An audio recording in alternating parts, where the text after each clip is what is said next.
আসসালামু আলাইকুম। সবাই কেমন আছেন? আশা করি সবাই ভালো আছেন। আলহামদুলিল্লাহ আমিও ভালো আছি।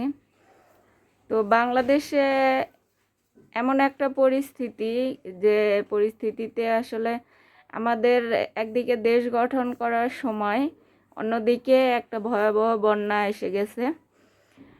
আমি যেহেতু নদী এলাকার লোক, আমি আমার বাড়ি নদীর ভিতরে, তো আমি জানি যে বন্যার সময় আসলে পরিস্থিতিটা কেমন হয়। তো আমাদের দেশ হচ্ছে নদীমাতৃক দেশ। আমাদের দেশের বেশিরভাগ অঞ্চলই নদীমাতৃক। এখন নদীগুলাকে যদি শাসন করা না যায়, তাহলে বাংলাদেশে উন্নত কখনোই সম্ভব না। আমরা উন্নত বলতে শুধু শহরগুলোকে উন্নত করার চেষ্টা করতেছি, আর্থিক দিক থেকে শহরগুলোকে পরিষ্কার করার চেষ্টা করতেছি, কিন্তু আমরা গুরুত্বপূর্ণ যে বিষয়টা, যে বাংলাদেশের যে নদীগুলা শাসন করতে হবে, এটা হচ্ছে সবচেয়ে গুরুত্বপূর্ণ। কারণ নদীমাতৃক এই দেশে নদীকে ঘিরে অনেক মানুষের কর্মসংস্থান হয়, কিন্তু পাশাপাশি এই নদীর দ্বারা মানুষের যে ক্ষতি হয় এটার পরিমাণ দ্বিগুণ। কারণ প্রতি বছর বছর বন্যাতে প্রচুর ক্ষয়ক্ষতি হয়। প্রতি বছর বছর বন্যাতে আবাদি জমি নদীর গর্ভে চলে যাইতেছে, বাড়িঘর ভাঙতেছে, গাছপালা ভাঙতেছে। ব্যবসা প্রতিষ্ঠান বলেন, নদীমাতৃক যে নদীভিত্তিক যে এলাকাগুলা, তাদের কাছে গিয়ে দেখেন যে কি অবস্থা। তাদের প্রতি বছর বছরই একটা আতঙ্কের মধ্যে থাকতে হয় যে এই বুঝি নদী ভাঙতেছে, এই বুঝি বাড়িঘর ভেঙে নিয়ে যাবে। তো এই নদীটাকে শাসন করতে হবে খুব দ্রুত। কারণ নদীমাতৃক দেশে যদি নদীটাকে ঠিক না রাখতে পারেন, তাহলে দেশের উন্নত কইরাও কোনো লাভ হবে না। কারণ এই নদীতে যে ক্ষয়ক্ষতি হয়, এই নদীগুলা যদি পুনঃখনন করা হয়, বাঁধগুলা বেঁধে দেওয়া হয়, যে নদীর দুই পাশে উঁচু করে বাঁধ করে দেওয়া, যেটা বিগত সরকার করছে বা এর আগে যেগুলো সরকারি ছিল, নদীমাতৃক কি প্রকল্প নিছে তারা আমি জানি না, কিন্তু আমরা নদী এলাকার মানুষ যেহেতু আমরা জানি যে নদী এলাকায় শুধু ত্রাণ ছাড়া আর এই যে বালুর বস্তা, যেটা বলে জিআই বস্তার মধ্যে বালু ভরে এই বালুর বস্তা ফালান ছাড়া আমরা নদীতে কোনো কাজ দেখি নাই।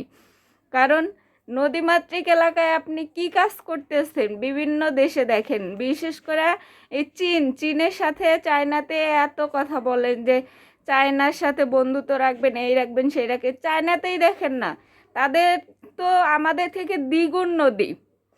চায়নাতে যে পরিমাণ নদী আছে, কিন্তু চায়না যেভাবে নদীগুলাকে শাসন করে রাখে, যেভাবে নদীগুলাকে রাখে, চায়নাতে কোনো নদী এইভাবে বাংলাদেশের মতো ভেঙে ভেঙে কোনো আবাদি জমি বা কোনো মানুষের কোনো ক্ষতি হয় না। কারণ তারা ওই প্রকল্পগুলো আগেই নিছে। একটা দেশ উন্নত করতে গেলে সব দিকেই দেখতে হবে, শুধু শহর ভিত্তিক উন্নয়ন করলে হবে না।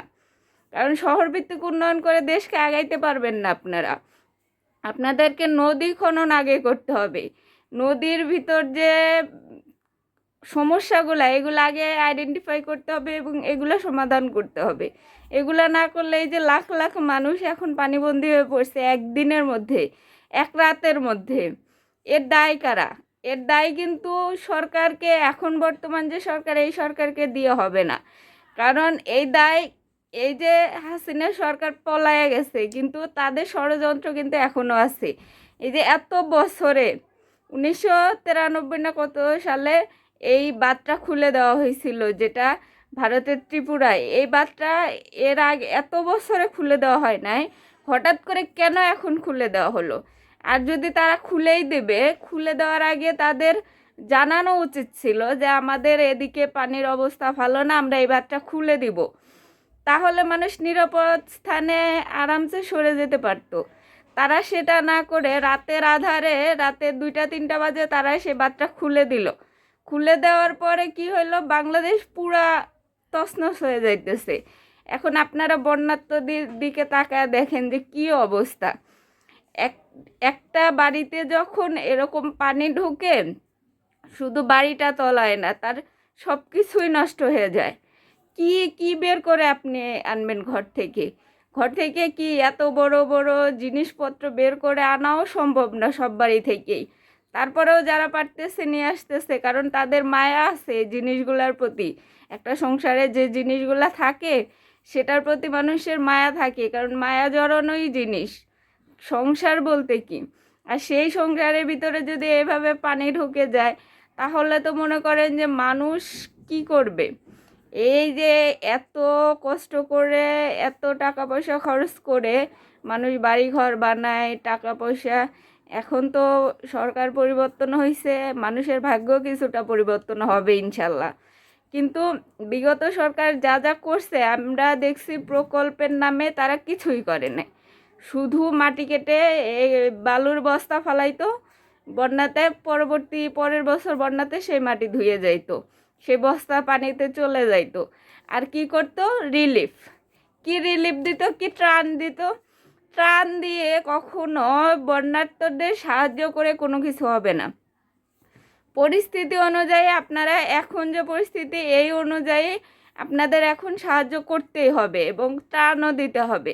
কিন্তু শুধু প্রতি বছর বছর ত্রাণের পিছনে এত টাকা খরচ না করে ওই টাকাটা আপনারা যে প্রকল্পগুলো হাতে নেন, যে প্রতি বছর বছর অসহায় বন্যার্তদের পাশে দাঁড়ানোর নাম করে যে কোটি কোটি টাকা ত্রাণ হিসেবে দেন, এই টাকাটা না দিয়ে এই টাকা দিয়ে আপনারা বাঁধ তৈরি করে দেন না কেন? নদীর দুই সাইডে বড় বড় উঁচু করে বাঁধ তৈরি করে দেন, স্থায়ী বাঁধ, এবং পাশাপাশি নদীটাকে খনন করে দেন। শুধু বাঁধ করলেই হবে না, নদীটাকে যদি খনন না করেন, নদীর ভিতরে যে ছোট ছোট চর উঠে যায়, নদীর ভিতরে যে পলিমাটি পড়ে পড়ে নদীটা উঁচু হয়ে যায়, তারপরে ওই পানিটা নদী ধরে রাখতে পারে না, পাড়গুলোতে আশেপাশের এলাকাগুলোতে ওই পানি ছড়িয়ে পড়ে। তো ভারতকে দোষ দিয়েও লাভ নাই, কারণ তারা তো সুবিধা পার্টি, তারা তো বাংলাদেশকে গিলে খাওয়ার জন্য বসে আছে। তো ভারতকে দোষ না দিয়ে নিজের দেশের নদীগুলাকে আগে প্ল্যানিং করে নদীগুলার উপর কাজ করা উচিত। কারণ নদীগুলা দুই পারে যদি বড় বড় উঁচু করে বাঁধ দেওয়া যায়, বড় বড় উঁচু করে শক্তিশালীভাবে কোনো প্রকল্প হাতে নিয়ে কাজ করা যায়, পাশাপাশি নদীটাকে খনন করে দেওয়া যায়। যে সমস্ত নদী ছোট হয়ে গেছে, পলি জমে নদীগুলার গভীরতা কমে গেছে, এগুলা নদী খনন করতে হবে। পাশাপাশি এই নদী খননের পাশাপাশি দুই পারে যদি বাঁধ করে দেওয়া হয়, তাহলে নদী পাড়ের যে মানুষজন আছে তাদের জমি জমা প্রতি বছর বছর ভাঙবেও না, পানি ঢুকে ফসলেরও ক্ষতি হবে না, বাড়ি ঘরেরও ক্ষতি হবে না, কোনো দিক থেকে কোনো কিছু হবে না। যখন এরকম হবে তখন দেশটা এমনিতেই উন্নত হবে। কারণ আমাদের বাংলাদেশ কৃষি প্রধান দেশ। আমরা বলি ভাতে মাছে বাঙালি। ভাতটা কৃষি থেকে আসে আর মাছটা নদী থেকে আসে। সেই মাছে ভাতে বাঙালি যদি আমরা প্রমাণ করতে চাই, তাইলে আমাদেরকে নদীটাকেও বাঁচাতে হবে, কৃষিটাকেও বাঁচাতে হবে। এই দুইটাকে বাঁচাতে গেলে আগে নদীটাকে শাসন করতে হবে। আপনাকে নদীটাকে সুন্দর করে একটা পর্যায়ে রাখতে হবে। দেখেন না, চীনে কত সুন্দর নদীর পাড়গুলো এত সুন্দর করে বেঁধে দেওয়া হয়েছে, নদীটাকে এমন করে খনন করা হয়েছে। তাদের দেশে ভারতের সব পানি যদি চীনে দিয়ে দেয়, তারপরেও চীন ডুববে না, কারণ তাদের নদী ব্যবস্থা এরকম।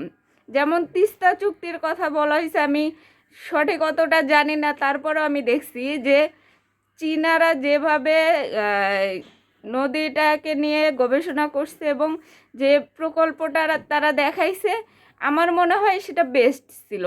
এবং এইভাবে যদি প্রত্যেকটা নদীকে এই প্রকল্পের আওতায় আনা যায়, এরকম উদ্যোগ নেওয়া যায়, নিজেরা না পারি অন্য দেশের কাছ থেকে সহযোগিতা নিয়ে করি, তারপরেও আমাদের দেশটা অনেক উন্নত হবে। শুধু শহর ভিত্তিক উন্নত দেখায় আর লাভ নাই।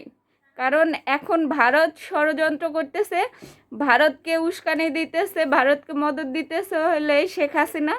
সে ভারতে বইসা মোদির কানের করে কলকাঠি নাড়তেছে যে সে তো এইভাবে আসতে পারতেছে না, বা এত কিছু করার পরে সব কিছু ব্যর্থ হয়ে যাইতেছে। সেই জন্য এই যে পানিগুলাকে ছাইরা দিয়ে দিয়ে বাংলাদেশকে ডুবাইয়া দিতেছে। বাংলাদেশের অর্থনৈতিক ক্ষতি তো এমনিই করে গেছে, সমস্ত ব্যাংক ব্যালেন্স যত কিছু ছিল সব তো লুটপাট করে খাইয়ে গেছে। এখন তো কোনো দিকে চান্স নাই, এই জন্য মোদিকে দিয়া বাংলাদেশকে পুরো ডুবাইয়া দিতেছে। এখন বাংলাদেশ ডুবাইয়া আর্থিক আরও সংকটে পড়বে, সেই চিন্তায় আছে তারা। তো বর্তমান সরকার যারা আছে তাদের কাছে আমি বলবো, আমার পক্ষ থেকে আমি বলবো, যেহেতু আমি নদী এলাকার মানুষ, আপনারা নদী নিয়ে কাজ করেন। নদী মন্ত্রণালয় যেগুলো আছে সে তাদেরকে অর্ডার দেন, তাদেরকে বলবো যে আপনারা দ্রুত সম্ভব নদী নিয়ে কাজ করা শুরু করেন। শহর ভিত্তিক কাজ আপনারা করতেও পারবেন। শহর ভিত্তিক কাজ, নদী যখন আপনার গ্রাম ভিত্তিক করে আসবেন, শহরটা এমনিতেই উন্নত হয়ে যাবে। আপনি যখন গ্রাম উন্নত করে দিবেন, নদীগুলাকে খনন করে দিবেন, নদীগুলাকে শাসন করে দিবেন, তখন দেখবেন শহরে যে লোকগুলো চলে গেছে তারা আবার গ্রামে ফেরত আসতেছে। সেক্ষেত্রে দেখা যাবে যে শহরের চাপটা গ্রামে চলে আসবে। এখন কি হয়েছে যে এরকম নদী ভাঙ্গন, গ্রামে এত অসুবিধা, এই জন্যে মানুষ শহরমুখী হয়েছে, শহরের দিকে চলে গেছে। এখন যদি গ্রামটা উন্নত হয়, নদীগুলোকে যদি শাসন করা হয়, নদী যদি না ভাঙে, তাহলে সেই শহরের লোকগুলো আবার গ্রামমুখী হবে, তাহলে দেশ এমনিতেই উন্নত হবে। এটা লজিক্যালি কথা। যখন আপনি গ্রামটাকে উন্নত করবেন, শহরের লোকজন আবার গ্রামমুখী হবে এবং এই দেশটা এভাবে এগোবে। শুধু শহর ভিত্তিক, এখন তো অনেক সমস্যা, সরকারের কাঁধে অনেক দায়িত্ব। তারপরেও বলবো, এটা জনগণের ভালো করতে গেলে এটা প্রথমে করতে হবে। এই যে বন্যার্ত মানুষ এত হাহাকার করতেছে, তারা তো এরকম বন্যা এর আগে জীবনেও দেখে নাই, এই প্রথম। যেরকম সিলেটের মানুষ এর আগে কখনো এরকম বন্যা দেখে নাই, সেরকম বর্তমানে যে বন্যাটা হইতেছে, এটাও এই অঞ্চলের মানুষগুলো এতদিনে দেখে নাই, দেখলেও কম দেখছে। তো সরকারের কাছে আবেদন থাকবে, আপনারা এই মুহূর্তে ত্রাণ দরকার, সাহায্য দরকার, দেশবাসীর কাছে বলবো আপনারা সবাই কিছু না কিছু সহযোগিতা করেন। এখন নদী নিয়ে ওই জায়গায় না ভাবলেও হবে, এখন মানুষদের রক্ষা করতে হবে। এবং যারা অসহায় হয়ে পড়ছে, যাদের বাড়িঘর ডুবে গেছে, এখন আটকা পড়ে আছে অনেক মানুষ, তাদেরকে সাহায্য সহযোগিতা করেন। এখন হচ্ছে ত্রাণের দরকার, কিন্তু এই সময়টা কিছুটা সময় কাটিয়ে ওঠার পরে অবশ্যই আপনারা নদী নিয়ে ভাববেন। শুধু ওই অঞ্চলগুলো না, সবগুলো অঞ্চল, বাংলাদেশের সবগুলো নদী, সবগুলো অঞ্চলে আপনাদেরকে খতিয়ে দেখতে হবে এবং সবগুলো নদীকেই এভাবে কাজ করতে হবে নদীর উপর। তো সবাই ভালো থাকেন, বন্যার্তদের পাশে দাঁড়ান এবং যার যেভাবে সম্ভব সবাই বন্যার্তদের পাশে দাঁড়ান। তাদের অসহায়তার কাছে আপনারা যদি কিছুটাও ত্রাণ বা কিছু হলেও সাহায্য করতে পারেন, সেটাও কাজে লাগবে।